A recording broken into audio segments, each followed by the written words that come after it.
कमंगनी everyone, welcome back to the channel. स्वागत है आप सभी का फिर से एक नए वीडियो में। ये है मेरे साथ आज अभिषेक, जो कि मेरा बचपन का दोस्त है। हम लोगों ने स्कूलिंग साथ में करी है 10th तक। उसके बाद में अभी ये हाल फिलहाल जर्मनी के अंदर रहता है। तो जैसा कि मैंने आप लोगों को बोला था पहले कि हम लोग जर्मनी के ऊपर एक वीडियो बनाएंगे। जिसको भी जर्मनी जाना है वो आज की ये वीडियो पूरी कंप्लीट देखना एंड तक। आपको पूरा एक इंसाइट मिल जाएगा, पूरा आइडिया आ जाएगा कि आप लोग कैसे इंडिया से जर्मनी जा सकते हो एज ए स्टूडेंट। तो आप इस वीडियो को एंड तक बने रहना, आपको पूरा समझ में आ जाएगा सारा कुछ। अपन इस साथ सारी डिटेल पूछ लेंगे कि क्या प्रोसेस है, इसने पहले इंडिया में क्या किया है, फिर अब ये वहां जाके क्या कर रहा है, कैसे वहां पे पार्ट टाइम जॉब ढूंढी इसने। ठीक है, तो ये सारी डिटेल हम आज की वीडियो में इससे पूछने वाले हैं। तो शुरू करते हैं।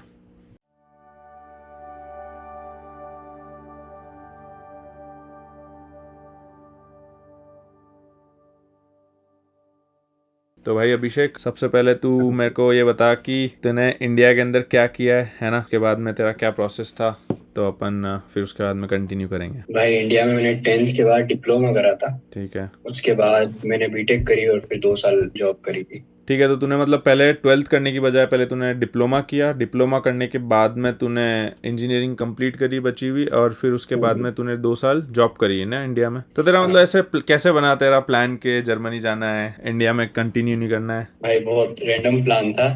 हाँ। तो तू भी बाहर था, हाँ। तो तुझसे भी बात हुई थी और मेरे अंकल ने भी मुझे बताया था। तो मुझे पता पड़ा हाँ। कि यहाँ पे first of all education fees नहीं है। हाँ, मेरे को याद है अपन जब डिस्कस करते तू जॉब कर रहा था उस टाइम पे। मैं कनाडा में ऑलरेडी था, मेरे को 5.5 साल हो गए ना यहाँ पे। तो उस टाइम पे मैं इससे बात हाँ। कर ही रहा था कि क्या प्लान है, कैसा क्या है। उस टाइम पे इसके अंकल ने भी बोला था कि जर्मनी चला जा, तो मैंने भी बोला था मतलब हाँ सही है, जर्मनी का बढ़िया है, वहाँ पे फीस वगैरह भी लगती नहीं है, तो बढ़िया है ना, सही है फिर तो। और मैकेनिकल इंजीनियरिंग के लिए तो फिर बेस्ट है ही। हाँ सही बात है, मैकेनिकल इंजीनियरिंग करी हुई है इसने, तो फिर उसके लिए तो बेस्ट ही है। यही दो रीजन मेन थे, एजुकेशन फीस और कोर्स मेरा सेम मैच हो रहा था। हाँ रेलेवेंट था। ठीक है भाई, तो अब तू बता के तेरी क्या प्रोसेस थी स्टार्टिंग से लेके एंड तक, एडमिशन लेने तक की। ठीक है, सारी प्रोसेस बता देना। एडमिशन मिल गया, उसके बाद में तूने फ्लाइट की टिकट्स बुक कर ली, वहाँ तक का पूरा प्रोसेस क्या था वो एक बार डिटेल में बता दे, तो सबको आइडिया आ जाएगा। ठीक है भाई। हम्म। सबसे पहले तो आपको कोर्स देखना पड़ता है कि आपको कौन सा कोर्स चाहिए। हम्म। तो उसके लिए मैं एक दो वेबसाइट बता देता हूँ। एक होती है DAAD डार्ट DART.D, और एक होती है जर्मन यूनिवर्सिटी, जो दो मैंने यूज करी थी। एक और यूज करी थी, मैं भूल गया। बट ये दोनों रिलायबल हैं। आप इसमें अपना जो भी क्राइटेरिया है कोर्स है वो चेक कर लो कि आइल्स देनी है या नहीं देनी है, GRE लग रही है या नहीं है, जो भी मिनिमम रिक्वायरमेंट है, बैंड्स वगैरह कितने चाहिए, 7 चाहिए या 6 चाहिए, 5.5 चाहिए। तो मैंने पहले चेक करा कौन सा कोर्स मेरे बैठ रहा है, तो देखा। फिर उसके बाद मेरे कॉलेज की रिक्वायरमेंट थी मिनिमम 7 बैंड्स आइल्स में। तो मैंने आइल्स वगैरह दी, 7 बैंड लेके आए फिर अपन। फिर हम्म। उसके बाद APS सर्टिफिकेट के लिए अप्लाई करा। एपीएस तो अब इसमें सर्टिफिकेट? हाँ, वो क्या होता है? APS सर्टिफिकेट मतलब एक डॉक्यूमेंट का वेरिफिकेशन होता है। इस टाइप से कुछ होता है, वेरीफाई करते हैं कि आप डॉक्यूमेंट्स आपके ओके। सही हैं। Okay okay. डॉक्यूमेंट तो वेरिफिकेशन होता है मतलब कुल मिला के। वो मैंडेटरी है। हम्म। और अभी एक और नया रूल उन्होंने, कुछ डीमेट करके एक एग्जाम होती है, वो भी उन्होंने नया रूल लेके आए हैं। फिर उसके बाद APS सर्टिफिकेट आया, हम्म। आइल्स वगैरह दी। उसके बाद फिर मैंने कॉलेज में अप्लाई करा, हम्म। क्योंकि दोनों मैंडेटरी है। आइल्स का सर्टिफिकेट आपको अपलोड करना पड़ेगा और APS सर्टिफिकेट भी आपको हाथों हाथ अपलोड करना पड़ेगा, तभी आपकी एप्लीकेशन पूरी होगी। फिर मेरा एडमिशन लेटर आया। एडमिशन लेटर के बाद मैंने VFS की अपॉइंटमेंट बुक वगैरह करी। एक इसमें ये भी है कि आप जितना जल्दी APS का डाल दो उतना बढ़िया है, क्योंकि कभी कभी टाइम भी लग जाता है। मेरी VFS की अपॉइंटमेंट बुक करी। हम्म। उसके लिए आपको ब्लॉक अकाउंट बनाना पड़ता है। अब मेरे टाइम पे था कुछ 11,904 यूरो, अभी भी शायद इतने ही है। अमाउंट आपको दिखाना पड़ेगा जो कि ब्लॉक हो जाएगा। आप जर्मनी आओगे उसके बाद मिलना चालू होगा वो। तो वो बनाया, फिर अपॉइंटमेंट के लिए गया और अपॉइंटमेंट वगैरह हुई, बढ़िया स्मूथली सब हो गया। उसके बाद मेरा शायद 2 हफ्ते में वीजा आ गया था। फिर जैसे वीजा आया मैंने फ्लाइट वगैरह बुक करी। मैंने शायद दिसंबर एंड या जनवरी में बुक करी थी और मैं मार्च में यहाँ पे आ गया था। ओके, तो बेसिकली तूने सबसे पहले वहाँ पे कोर्स का सिलेक्शन किया। ठीक है, नंबर वन हम्म। चीज़, कोर्स सिलेक्ट होने के बाद में तूने आइल्स दी, है ना।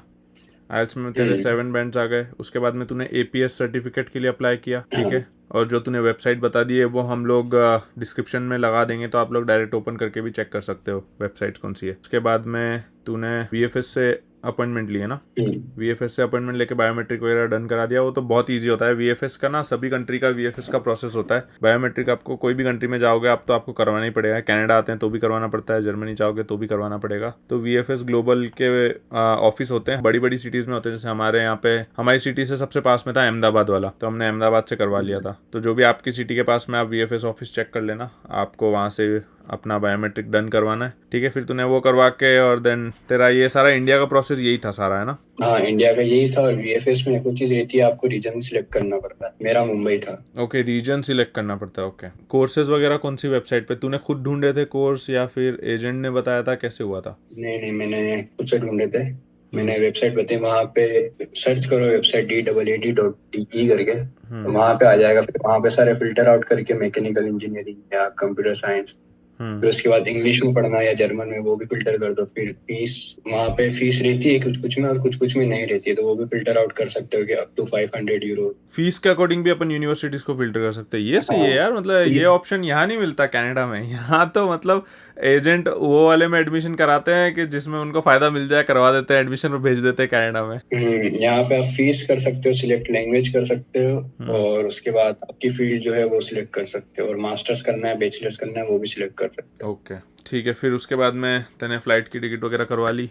तू हाँ 20 मार्च को गया था ना? हाँ, 20 मार्च, 21 मार्च को मैं लैंड हुआ था। हाँ, मेरे को याद है गाइस, क्योंकि मैं इंडिया में था उस टाइम पे। पिछले साल मैं इंडिया आया था 6 महीने के लिए, तो ग्रेटफुली मेरे को इससे मिलने का मौका मिल गया था। तो हम लोग मिले थे, मैं काफ़ी टाइम बाद में इंडिया गया था तो हम लोग मिल लिए थे। उसके बाद ये जर्मनी गया था। ठीक है, तो भाई अब मेरे को ये बता कि तू जब वहाँ पहुँच गया उसके बाद में तेरे क्या क्या इंपॉर्टेंट डॉक्यूमेंट्स थे जो तेरे को वहाँ पे जाके करने पड़े कंप्लीट। जैसे कनाडा के अंदर ना सिन नंबर लेना पड़ता है और ये जो गवर्नमेंट की चीज़ें होती है वो करनी पड़ती है। तो जर्मनी पहुँचने के बाद में अपने को क्या क्या इंपॉर्टेंट चीज़ें हैं जो ध्यान रखनी होती है? जैसे कौन से कोई इंश्योरेंस के हो गए या फिर वहाँ की कोई आइडेंटिफिकेशन हो गई या कॉलेज जाके कोई आईडी बनवानी है। तो क्या क्या चीज़ें तूने इनिशियली जब तू वहाँ पहुँचा जर्मनी और उसके बाद में तूने की है जो इम्पोर्टेंट चीज़ें करनी, तो वो बता दे। और अगर उसके रिलेटेड कोई है कि जिससे अपनी ऑडियंस को हेल्प हो सके तो वो भी बता देना। तो सबसे पहले तो भाई सिटी रजिस्ट्रेशन बहुत इंपॉर्टेंट है। सिटी रजिस्ट्रेशन मतलब आप कहाँ पे रह रहे हो, आपका एड्रेस एक परमानेंट होना चाहिए। तो क्योंकि जो भी आप डॉक्यूमेंट्स बनाओगे उन सब पे एड्रेस आए, और फर्स्ट एंड फॉरमोस्ट आपका एड्रेस पक्का होना चाहिए। ठीक है। अब अगर सबलेट मिला है या जो भी मिला है, बट उसका एक सिटी रजिस्ट्रेशन आपको होना चाहिए। शायद मिनिमम 3 महीने का सबलेट रहता है तो रजिस्ट्रेशन बनता है, ऐसा कुछ है। उसके बाद आपने रजिस्ट्रेशन कराया, बैंक अकाउंट खुला, उसके बाद एक दूसरा इंपॉर्टेंट वो हो गया। उसके बाद कुछ डॉक्यूमेंट्स होते हैं, सोशल सिक्योरिटी नंबर करके, टैक्स आईडी, जो आप जब जॉब करोगे तो काम आएगी। उसके बाद हेल्थ इंश्योरेंस भी आपको चालू करवाना पड़ता है, क्योंकि बनवाना तो पहले से ही पड़ेगा। वो जब आपका ब्लॉक अकाउंट आप बनवाओगे तो उसमें बनवाना पड़ता है। हेल्थ इंश्योरेंस मैंडेटरी है वीजा अच्छा अप्लाई करने की। अच्छा, मतलब वीज़ा अप्लाई करने से पहले ही हेल्थ इंश्योरेंस अपने को करवाना पड़ेगा ना? ओके। हाँ, ओके। एक कॉलेज में जैसे मेरे ब्लू कार्ड था, हम्म। वो तो स्मूथली हो जाता, उसमें इतना दिक्कत नहीं आती। मेन चीज है सिटी रजिस्ट्रेशन, बाकी सब हो जाता है। ओके। अब इसका एक है कि ये है सिटी रजिस्ट्रेशन का, जैसे मेरे यहाँ पे 7:45 पे विंडो खुलती है। मतलब कभी कभी लग जाते हैं, 2-2 3-3 महीने लग जाते हैं, अपॉइंटमेंट ही नहीं मिलती है। पर ओके। 7:45 को ये खोलते हैं, तो उस टाइम जो फ्री स्लॉट्स रहते हैं वहां पे जाके आप फटाक से बुक कर लो। तो 15 मिनट या 20 मिनट बाद या आधे घंटे बाद की अपॉइंटमेंट तुरंत मिल जाती है। अकोमोडेशन का एक और ये है, जैसे आपको एडमिशन मिला, एडमिशन लेटर आया, आपको पक्का हो गया कि मुझे यहाँ पे इस कॉलेज में जाना है। तो कॉलेज की, जैसे हमारे यहाँ पे कॉलेज के डॉर्म्स हैं, मतलब कॉलेज के नहीं, मतलब डॉर्म्स ऐसे ही बना रखे हैं, student dorms, student hostel type. तो उनमें जैसे ही आपका एडमिशन पक्का हुआ, लेटर आया, जो आपका नंबर है, roll number type, matriculation number बोलते हैं, वो डालो और उससे रजिस्टर कर दो, पहले ही दिन कर दो। ओके। मैंने 2024 में कराया था, अक्टूबर 24 में। मेरा अभी भी वेटिंग लिस्ट में है। तो मतलब इतना हो रहता है। मतलब जर्मनी बैठा हुआ है और जाके और अभी तक इसका वेटिंग में है। आप सोचो मतलब कितना उसमें ज़्यादा वेटिंग चलती है। तो इससे बेटर है कि आप जितना हाँ जल्दी कर दोगे उतना जल्दी बेटर है। लक का भी रहता है। मैंने अभी जैसे एक को बताया था तो उसे मिल भी गया कॉलेज, स्टूडेंट डोम मिल चुका है। सही है अभी अगर, इंडिया में ही है वो। पर ठीक है अगर सही है, अगर किसी को नहीं भी मिलता है स्टूडेंट डोम तो कोई बात नहीं, बाहर भी अकोमोडेशन मिल ही जाता है। अब ये बाहर ही रहता है तो इतना उसका भी इशू आता नहीं है। तो मतलब ये सारी तेरी चीज़ें थी जो तूने वहाँ पे करवाई थी, है ना? ये सारा कुछ हो गया। तो कॉलेज वगैरह का तू ये बता कि वहाँ पे कॉलेज का कैसा सीन है? जैसा मतलब यहाँ से देखा था वैसा ही है या कुछ अलग चीज़ें हैं वहाँ पे? तू जाता है, कितने दिन जाता है कॉलेज, या वहाँ पे कॉलेज जाने का क्या सीन है?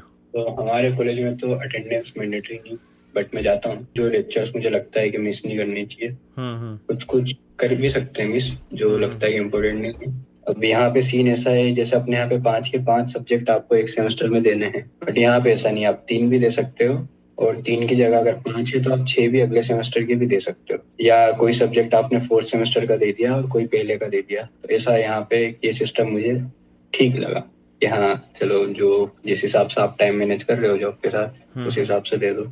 हाँ सही है। एक वैसे तो ये बाहर की कोई भी कंट्री ले लो यार, इनका ना कॉलेज वॉलेज का सीन चिल ही रहता है, इतना कोई ज़्यादा दिक्कत होती नहीं है यहाँ पे भी मतलब मतलब। आपको पढ़ना है तो आप पढ़ो, नहीं पढ़ना है तो मत पढ़ो। हाँ वही है ऐसे- कि बाहर आके ना ऐसा है कि पढ़ना सारा आपके हाथ में ही है, आप कितना पढ़ते हो, कितना हाँ, ज़्यादा ध्यान देते हो तो उस पर है, खुद ही पढ़ना पड़ता है ना। मतलब वही पीपीटी आके पढ़ ले भाई। यहाँ तो ऐसे होता है कनाडा के अंदर ना कि वो आएंगे पीपीटी पढ़ते हैं, समझा देते हैं, पढ़ना है खुद पढ़ लो, वाह। यहाँ पे पढ़ाते भी अच्छा है, बट आपको भी अपनी तरफ से एफर्ट्स लगाने पड़ेंगे, हाँ वही पढ़ना बेसिक्स तो वो पड़ेगा। रिवाइज। और जैसे तेरा कोर्स भी कितना टफ है। ठीक है, मतलब इतना वही चीज़। टफ भी नहीं है, बट ठीक है। नहीं सही है। ये बता कि वहाँ पे सबसे इम्पोर्टेंट पार्ट टाइम जॉब का क्या सीन है।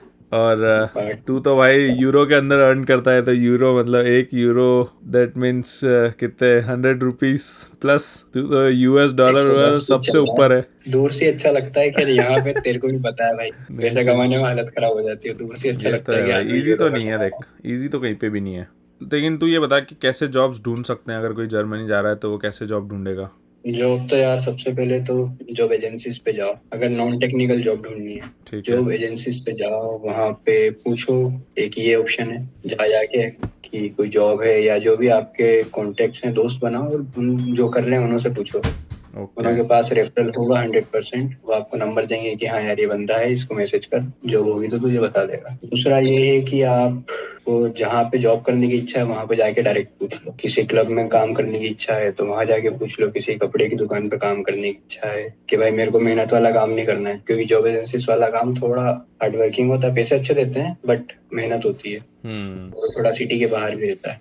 बट ये आप अगर जाके पूछोगे आपकी खुद की सिटी में, वो हम्म डोर टू डोर करना पड़ेगा और पूछना पड़ेगा। ये नॉन टेक्निकल का हो गया। टेक्निकल का भी ये है कि आप अप्लाई करो, कॉलेज में अप्लाई करो, या आसपास कोई कंपनीज है वहां पे अप्लाई करो। हम्म। ईवी जॉब्स पे होते हैं, या वेक स्टूडेंट करके होता है, तो एप्लीकेशन डालो, रिज्यूम बनाओ, और बस करते रहो अप्लाई। वही मतलब डोर टू डोर जाओ और वही सारा सीन है, मतलब जॉब तो ढूंढनी हाँ, पड़ेगी। हाँ और तू ये भी कह रहा था ना कि जैसे वहाँ पे अगर जर्मनी में जॉब करनी है, अच्छी जॉब इजीली चाहिए, तो फिर जर्मन अगर आती है तो इजी मिल जाएगी ना। जर्मन आती है तो हाँ, हाँ। मतलब 70% कॉम्पिटिशन तो ऐसे ही कट हो जाएगा। हाँ वही कि अगर आपको जर्मन आती है तो 70% कॉम्पिटिशन तो वैसे ही हट गया, जॉब मिलने के चांसेस भी बढ़ गए, प्लस अच्छी जॉब मिल ही जाती है, नहीं कहीं पे भी मिल जाती है। हाँ, पार्ट टाइम जॉब फिर मिलना मुश्किल नहीं होता है। तो भाई मैं तो ये सजेस्ट करूँगा कि अगर आप लोग पहले से ही प्लान कर रहे हो, है ना, जैसे ये भी सीख ही रहा है, इसको भी काफ़ी जर्मन सीख ली है इसने, है ना।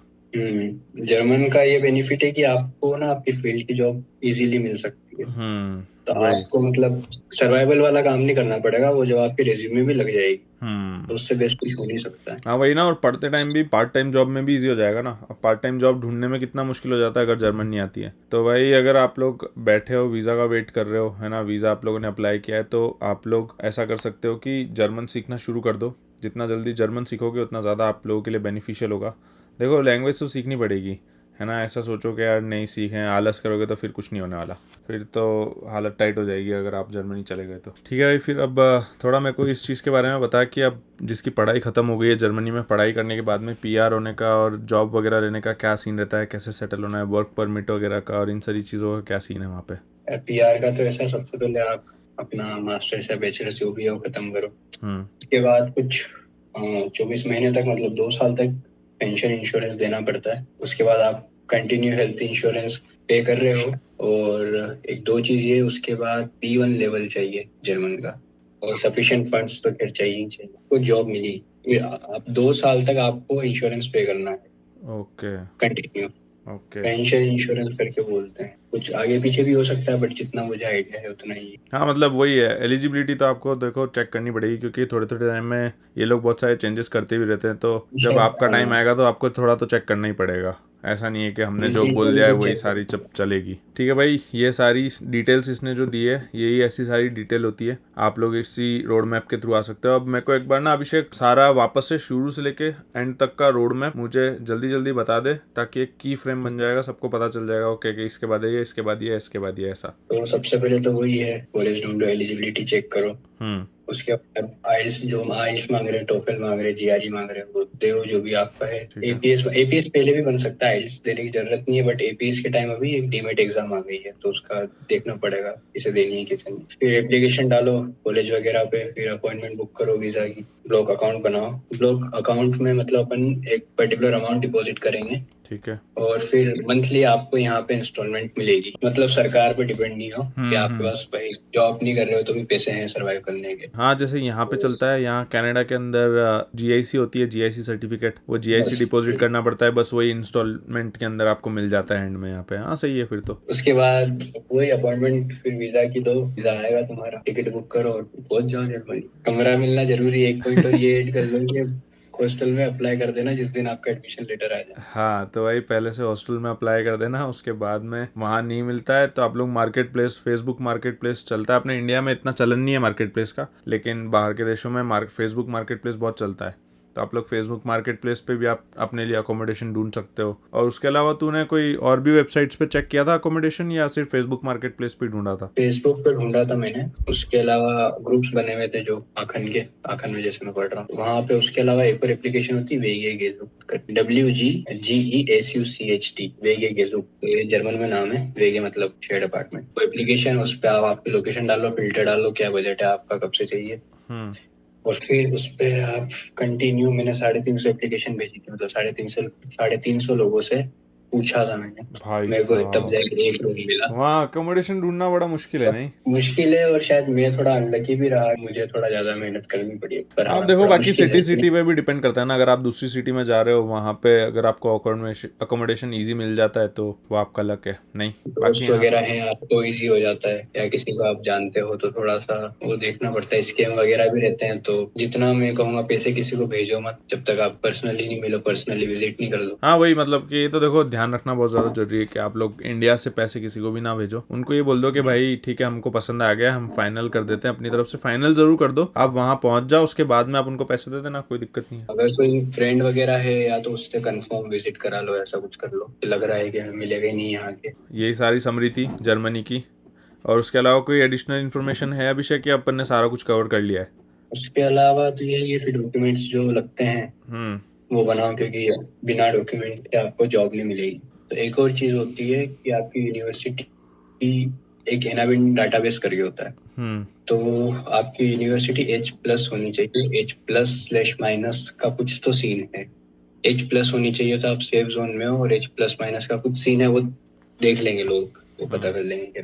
बट वो देखना जरूरी है, H+ होनी चाहिए, एनाबिन डाटाबेस, ANABIN। तो गाइस, आई होप आप लोगों को ये इन्फॉर्मेशन सही लगी होगी एंड हेल्पफुल होगी आप लोगों के लिए।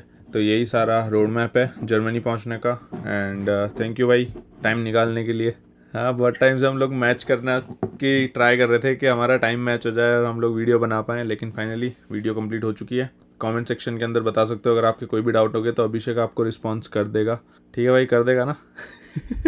कर दूंगा भाई, पर ये स्पेसिफिक मास्टर्स के लिए ही था। हाँ, ये स्पेसिफिक मास्टर्स के लिए, लेकिन ना बैचलर का प्रोसेस थोड़ा अलग होता है। थोड़ा डिफरेंस है उसमें। मतलब जब मैं आया था उस टाइम ऐसा था कि 1 साल बैचलर्स इंडिया में करो, उसके बाद यहाँ पे अप्लाई करो। बट अगर आप यहाँ आते हो तो स्टूडेंट कॉलिंग करके होता है, तो 1 साल का होता है, उसके लिए शायद B1 या B2 की रिक्वायरमेंट रहती है। एग्जाम होती है, स्टूडेंट कॉलिंग में एडमिशन लो, आप जर्मन सीखोगे, शायद B2 लेवल की होती है। फिर उसके बाद आप बैचलर्स यहाँ पे चालू कर सकते हो जर्मन लैंग्वेज में। बट इंग्लिश में फिर शायद इतने नहीं है बैचलर्स, या तो फिर प्राइवेट में जाना पड़ता है। बैचलर्स का थोड़ा अलग है, और PhD का भी थोड़ा अलग है। हाँ वो तो चलो, इतना PhD वाली डिटेल तो कोई, वो तो सिमिलर है। हाँ वही। तो guys, this is it, finally हम एंड करते हैं इस वीडियो को। एंड आई होप आपको ये हेल्पफुल लगी होगी। आपको स्टिल कोई डाउट हो तो आप कमेंट सेक्शन में ज़रूर बता देना। एंड चैनल को सब्सक्राइब करे बिना जाना मत। And thank you so much again for watching. And thank you भाई टाइम निकालने के लिए। And let's wrap up. Thank you.